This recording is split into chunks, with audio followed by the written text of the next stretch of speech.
Police in Harrisburg still working to figure out who shot and killed a 19-year-old mother and an unborn child Monday evening. And this afternoon, the police commissioner addressed the double homicide case. Fox 43's Alyssa Kratz is outside the Harrisburg police headquarters with his message. Alyssa?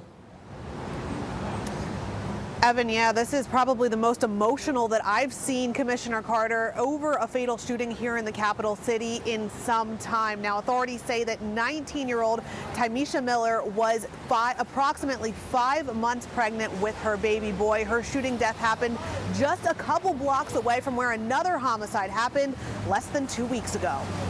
Harrisburg police are trying to figure out who's responsible for Monday's deadly shooting. They say it happened at North 4th and Woodbine Streets after a large group of people, some as young as 3 and 4 years old, had gathered in the area. There was no 911 call because police were just blocks away and heard the gunfire themselves. Officers say multiple shots were fired. It's not known how many hit 19-year-old Tyemeshia Miller.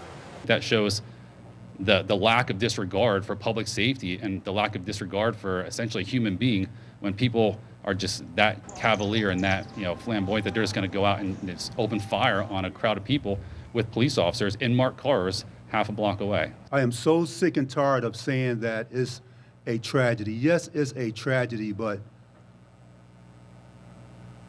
how are we going to stop this? Yesterday we had a whole detail out with my street crimes unit.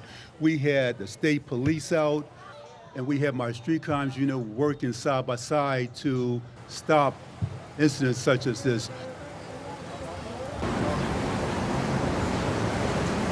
Now, police say right now they have very few leads in this investigation. While a lot of people were in the area at the time of the shooting, not many have come forward with information.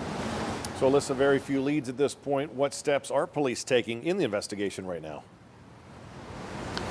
So the one thing that Commissioner Carter was able to tell us was that today he actually ordered the Public Works Department to start trimming up some of the overbrush in the area of Atlas Street. That's the next road over from where last night's shooting occurred. He says that from the information that they did receive at the scene, it's possible the shooter or shooters may have fled in that direction. He's hoping by trimming up some of the weeds, the brush, it could help them in finding a potential weapon if it was dropped. But no word yet tonight if they did find any kind of gun. Evan? All right, Alyssa Kratz live in Harrisburg this afternoon. Thank you so much.